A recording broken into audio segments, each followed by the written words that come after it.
2 తారీఖు వాళ్ళు అప్లికేషన్ పెట్టుకుంటే 3 తారీఖు పోలీసులు తిరస్కరించారు. 4 తారీఖు హీరో కానీ హీరోయిన్ కానీ సినిమా ప్రొడ్యూసర్స్ కానీ ఎవరు థియేటర్ రావడానికి వీల్లేదు. ఈ థియేటర్లో మేము సెక్యూరిటీ ఇవ్వలేము. ఈ థియేటర్కు ఉన్నది ఒకటే దారి. ఈ దారిలో ఇంతమంది వేలాది మంది అభిమానులు వచ్చినప్పుడు మేము కంట్రోల్ చేయలేము, వద్దు అని తిరస్కరించారు. తిరస్కరించిన తర్వాత కూడా 4 తారీఖు 9:30 ప్రాంతంలో హీరో రావడం జరిగింది. రావడం కారులో వచ్చి థియేటర్లపై సినిమా తీసి మళ్ళీ కారులో వెళ్ళిపోతే పెద్దగా ఇంత ఇబ్బంది జరుగుతుండేనేమో లేదో నాకు తెలియదు.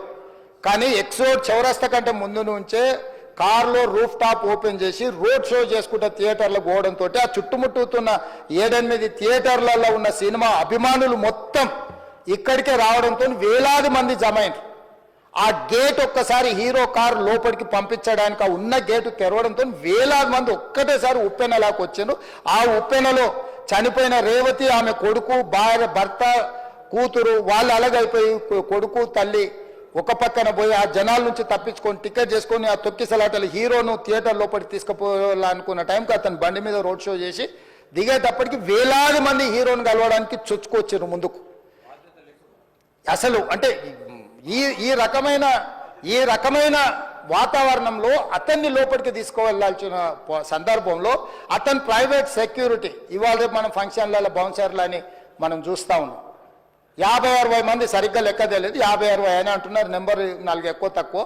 ఆ బౌన్సర్లు అందరు మీదికి వచ్చే అందరు అభిమానులను విపరీతంగా అడ్డంగా ఎట్లా పడితే అట్లా తోయడంతో అటు నుంచి అభిమానులు హీరోని చూడాలి, కలవాలని ఒకవైపు నుంచి వాళ్ళని హీరో దగ్గరికే రానియొద్దని ఆయన ప్రైవేట్ సెక్యూరిటీ వెనక్కి నెట్టడం వల్ల ఈ తొక్కిసలాటలో హీరో థియేటర్కి వెళ్ళి లోపలికి వెళ్ళి చూసినాక పోలీసులు ఈ మొత్తం క్రౌడ్ని ఈ మొత్తం అక్కడ ఉన్న జమైన జనాలను అందరిని కూడా తీస్తే ఒక తల్లి కొడుకు అక్కడ శవాలుగా పడి ఉన్నారు.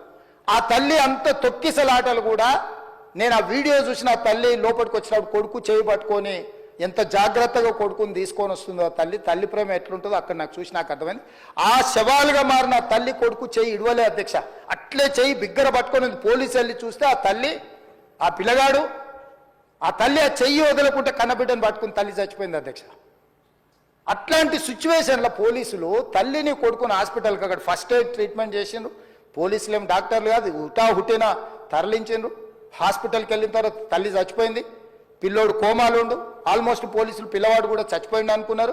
బ్రెయిన్ డెడ్ అయింది, ఆక్సిజన్ అందక ఆ అబ్బాయికి.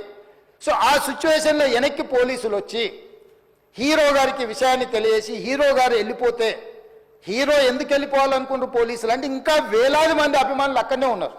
హీరో గారు థియేటర్లో కూర్చొని ఉండడం వల్ల సినీ ప్రముఖులు ఉండడం వల్ల ఈ బయట జమైన వేలాది మంది అభిమానులు అక్కడ నుంచి పోకుండా అక్కడనే ఉండడంగా థియేటర్ లోపల కూడా బాల్కనీలో టాప్ బాల్కనీలో హీరో కూర్చుంటే కింద నేల కింది నుంచి పై వరకు వెనక్కి తొక్కుట పైకెక్కి హీరో చేతులు కలపాలని కోతులు ఎగబడ్డట్టు కోట మీదకి కోతులు ఎగబడ్డట్టు ఉల్టా పైకి తొక్కిసలాట జరిగింది అధ్యక్ష. థియేటర్ వాళ్ళు పోలీసులను హీరో దగ్గరికి వెళ్ళి చెప్పడానికి కూడా అనుమతి ఇవ్వకుండా థియేటర్ వాళ్ళు పోలీసులను బ్లాక్ చేశారు అధ్యక్ష. ఎప్పుడైతే హాస్పిటల్లో తల్లి చచ్చిపోయిన పిల్లగాడు కూడా ఆల్మోస్ట్ చావు నోట్లో ఉన్నాడు అని తెలిసి పోలీసులు వచ్చి ఏసీపీ వెళ్ళి చెప్పడానికి పోతే థియేటర్ సిబ్బంది లేదు హీరో దగ్గరికి వెళ్ళడానికే వీళ్ళదని చాలాసేపు పోలీసులను కూడా హీరో దగ్గరికి పోనీయలేదు అధ్యక్ష వాళ్ళ ప్రైవేట్ వీళ్ళు. చివరికి ఏసీపీ కోపం వచ్చేసి మిమ్మల్ని అందరిని తీసి లోపల వేయాల్సి వస్తుందని చెప్పిపోయి హీరోకు ఏసీపీ క్లియర్గా ఇద్దరు చనిపోయినరు, మీరు ఇక్కడ కూర్చుంటే థియేటర్లోనగా థియేటర్ బయట ఉన్న వేలాది మంది ఈ సినీ అభిమానులను మేము కంట్రోల్ చేయలేకపోతున్నాం, ల్యాండ్ ఆర్డరు శాంతి భద్రతలు చేయి దాటిపోయినాయి, మేము లాఠీ చార్జ్ చేయాల్సిన పరిస్థితి ఉంది, మీరు దయచేసి వెళ్ళిపోండి, వచ్చిండ్రు చూసిన కదా వెళ్ళిపోండి అంటే లేదు నేను సినిమా అయిపోయే వరకు ఇట్లే కూర్చుంటానని పోలీసులతో చెప్పిండని సిటీ కమిషనర్ నాకు చెప్పడం జరిగింది అధ్యక్ష. అదేవిధంగా ఇంకా కంట్రోల్ కాకపోవడంతో అప్పుడు డీసీపీ పై అధికారి రంగంలో దిగి వాళ్ళ అందరినీ లోపల వాళ్ళ ఎంబడున్న అడ్డుకుంటున్న వాళ్ళను పోలీసులతో జరిపించి చక్కగా డీసీపీ పోయి హీరో గారికి బయట చనిపోయినరు, పరిస్థితి చాలా గందరగోళంగా ఉన్నది, మీరు ఇక్కడ నుంచి కదలాల్సిందే లేకపోతే మిమ్మల్ని పోలీస్ స్టేషన్కు తీసుకెళ్లాల్సిన పరిస్థితి వస్తుంది, మీరు ఇక్కడ నుంచి కదలాల్సిందే అని బలవంతంగా అతన్ని సినిమా మధ్యలో 12 గంటల సమయంలో రాత్రి 12 గంటల సమయం అట్టిగా ఆ సమయంలో అతను తీసుకొచ్చి బండెక్కిస్తే మళ్ళీ అతను రూఫ్ టాప్ ఓపెన్ చేసి మళ్ళీ చేతులు ఊపుకుంటూ రోడ్ షో చేసుకుంటూ అంటే తల్లి చనిపోయి పిల్లగాడు చావు బతుకుల మధ్యలో ఉన్నాడు మీరు వెళ్ళండి అని వెనక్కి పంపిస్తే కూడా మళ్ళీ కారులో రూఫ్ టాప్ ఓపెన్ చేసి చేతులు ఊపుకుంటా అభిమానులను సంతోషపెట్టుకుంటా రోడ్ షో చేసుకుంటా అతను వెళ్ళిపోయింది అధ్యక్ష. పోలీసులు కేసు చేసిరు. కేసు మీద థియేటర్కి సంబంధించిన కొంతమందిని అరెస్టు చేసిరు. అరెస్టు చేసి 10-11 రోజుల తర్వాత పోలీసు హీరో గారింటికి వెళ్ళిండ్రు. మీరు కూడా కేసులో A11 మీ మీద కేసు ఉందని చెప్పడానికి పోలీసులతో దురుసుగా ప్రవర్తించిండు. మీరు ఆ వీడియోలన్నీ కూడా చూసిండ్రు. ఆ పరిస్థితిలో చట్టాన్ని అమలు చేసే పోలీసులు ఆల్రెడీ ప్రాణాలు పోయినాయి. ఒక నిరుపేద తల్లి చనిపోయింది, కొడుకు చావు బతుకుల మధ్యలో ఉన్నాడు. ఆ రోజు కోర్టుల కేసులు కూడా వస్తున్నాయి. కోర్టుకు కూడా మీరు విచారణలు ఏం చేసిండ్రని కోర్టుకు కూడా పోలీసులు జవాబు చెప్పాల్సిన పరిస్థితి ఉండే అధ్యక్ష. దాంతో మాట్లాడితే వాళ్ళు చాలా బాధ్యతారహితంగా సమాధానాలు ఇచ్చారని మా పోలీస్ సిబ్బంది చెప్తున్నారు. దాంతోనే అతన్ని పోలీస్ స్టేషన్ తీసుకెళ్లారు అధ్యక్ష. ఇక్కడి వరకు ఒక హీరో, ఒక థియేటర్లో జరిగిన సంఘటనలు, వీటన్నిటి నేపథ్యంలో పోలీసులు వాళ్ళ విధి నిర్వహణ నిర్వహించారు అధ్యక్ష. ఎప్పుడైతే అతను పోలీస్ స్టేషన్కు తీసుకెళ్ళిరో కొన్ని రాజకీయ పార్టీలు పైశాచికంగా ఎంత నీచంగా నన్ను తిట్టుకుంటా పోస్టులు పెట్టినరంటే, అంటే తెలంగాణ समाजంలో మలక్పేట్ बलाला साहब के कॉन्स्टिट्यूंसी के वोटर है, उन लोग मलकपेट के छोटे नौकरी, उसका नौकरी अकबर साहब वो 30,000 नौकरी करता है, उसके परिवार में कोई कमाई नहीं है. एक एक टिकट 3,000 रुपए में खरीदा. वो बच्चा उनका फैन है बोल के उनके परिवार 12,000 रुपए रखकर 4 टिकट खरीद के पिक्चर को गए. 30,000 महीने को कमाने वाले నెలకు 30,000 జీతంతో పనిచేసి ఒక ప్రైవేటు చిన్న దాంట్లో ఉద్యోగం చేసుకునే తండ్రి తన కొడుకు ఆయన అభిమానాన్ని కుటుంబము 12,000 రూపాయలు 3,000కు ఒక టికెట్ 12,000 రూపాయలు పెట్టి సినిమా థియేటర్కి వెళ్తే థియేటర్లో చనిపోయిన 11వ రోజు వరకు వీళ్ళు ఎవరు హీరో కానీ ప్రొడ్యూసర్ కానీ ఎవరు కానీ ఆ కుటుంబాన్ని చనిపోయిన కుటుంబాన్ని కానీ హాస్పిటల్లో చావు బతుకుల మధ్యలో ఉన్న పిల్లవాడిని పరామర్శించడానికి కూడా పోలేదు అధ్యక్ష. ఇది ఏ రకమైన మానవత్వం అధ్యక్ష? నాకు అర్థం కాలే. ఇలాంటి మానవత్వం లేకుండా వ్యవహరించిన వాళ్ళను పోలీసులు విధి నిర్వహణలో భాగంగా పోలీస్ స్టేషన్కు తీసుకెళ్తే ఒక ఆయన ట్విట్టర్లో పెడతాడు అడ్డగోలుగా 10 ఏళ్ళు మంత్రి చేసి ఉద్యమాలు చేసినామని చెప్పుకునేటోళ్ళు, ఉద్యమాల సమయంలో సినిమా షూటింగ్లో జరగొద్దని దాడులు చేసిన వ్యక్తులు ఇవాళ అతను భగవత్ స్వరూపుడు, అసలు అతన్ని పోలీసులు ముట్టుకుంటారా? అసలు ఈ రాష్ట్రం ఏమైపోతుంది? రాష్ట్రం ఉంటుందా?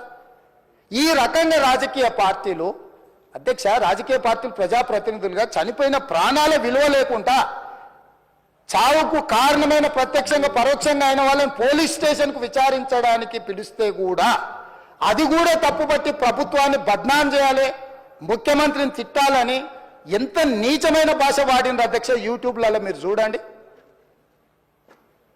నాకేముంటుంది అధ్యక్ష? ఏంది ఆ సినిమాకు స్పెషల్ రిలాక్సేషన్స్ ఇచ్చి ఇవాళ సినిమా ఏదైతే వ్యాపారం చేసిందో సినీ పరిశ్రమను ప్రోత్సహించాలని మొదటి వారం అత్యధికంగా సినిమా ధరలతో టికెట్లు అమ్ముకోవడానికి, స్పెషల్ షోలు వేసుకోవడానికి, బెనిఫిట్ షోలు వేసుకోవడానికి ప్రత్యేకమైన అనుమతులు ఇచ్చింది నా ప్రభుత్వమే కదా, మా ప్రభుత్వమే అధ్యక్ష. సినీ పరిశ్రమను ప్రోత్సహించాలనే మా విధానం. ప్రోత్సహించే క్రమంలో తెలంగాణ ప్రజల ప్రాణాలు తీసుకుంటే కూడా వాళ్ళని ఏమనొద్దానంటే మీరు లా చేయండి అధ్యక్ష. మరి స్టేట్కు లా అథారిటీ ఉందో లేదో నాకు తెలియదు, కానీ star, film star, super stars or political stars is having some special privilege. If they murdered anyone also we need not to prosecute or otherwise we need not to book any case against these personalities అని మనం మీరు చట్టం చేస్తా అంటే సినీ ప్రముఖులకు కానీ రాజకీయ ప్రముఖులకు కానీ స్టార్లని ఫీల్ అయ్యే వాళ్ళ పట్ల ప్రత్యేకమైన చట్టం ఉంటుంది. వాళ్ళ మీద కేసులు పెట్టొద్దని మీరు ఏమైనా చట్టం చేస్తే ఆ చట్టం అమలు చేస్తాం అధ్యక్ష. ఈ రోజున్న డాక్టర్ బాబాసాహెబ్ అంబేద్కర్ ఇచ్చిన చట్టం ప్రకారము దీనికి కారణమైన వాళ్ళను ప్రత్యక్షంగా పరోక్షంగా కారణమైన వాళ్ళందరి మీద కేసులు కట్టి పోలీసులు విచారణ చేయాల్సిందే, బాధితులను శిక్షించాల్సిందే అధ్యక్ష.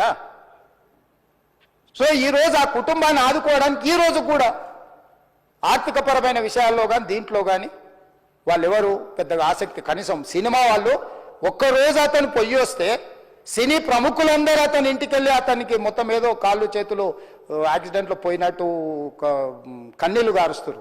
ఈ సినీ ప్రముఖులు హాస్పిటల్కి పోయినరా అధ్యక్ష?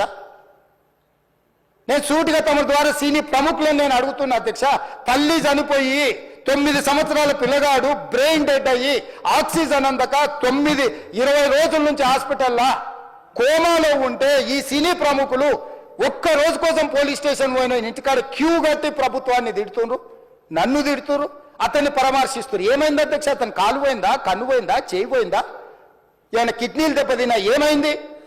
అతన్ని ఇంతమంది సీనియర్ ప్రముఖులు పరామర్శించారు, కలిసిండ్రు, అభినందించారు. కానీ ఆ పిల్లగాన్ని కనీసం అన్న పరామర్శించడానికి సీనియర్ ప్రముఖులు ముందుకు రాలేదంటే సినిమా ఇండస్ట్రీలో ఉన్న ప్రముఖులు ఏం ఆలోచన చేస్తుండ్రో, ఏం కోరుకుంటుండ్రో నాకైతే తెలియదు. 100% जो भी अकबरुद्दीन ओवैसी साहब ने जो मुद्दा उठाए, वो मुद्दा के लिए मैं ये बात कह रहा हूं, सचमुच बोल रहा हूं, ये शर्म की बात है। 20 दिन के बाद भी एक दिन के लिए उनको पुलिस स्टेशन को लेकर गए तो हाईकोर्ट भी इमीडिएट अजर्नमेंट मोशन, लंच मोशन ले लिए, उनका बेल भी दे दिए, सब कुछ है। आधी रात को 11-12 बजे अपने लोग बोल रहे थे जेल का दरवाजा खोलो, 12 बजे उनको छोड़ो। अरे भाई कहां है प्रोविजन, कहां से छोड़ू मैं? कोई मेरा घर का मामला नहीं है, मेरा घर का मामला है तो मेरा गेट निकाल के आने वाले जाने वाले को मैं बोल सकता हूं। जेल का दरवाजा मेरा हाथ में नहीं है, कानून के हिसाब से चलाने का है मेरे को। रात 12 बजे अरे वो फिल्म स्टार है उसको छोड़ दो भाई, अगला दिन मैं रहे तो ना फिल्म स्टार को छोड़ने के लिए। अगर आधी रात को 12 बजे किसी को जेल से छोड़ने का कोई लॉ है तो बोलो, मैं भी लागू करता हूं।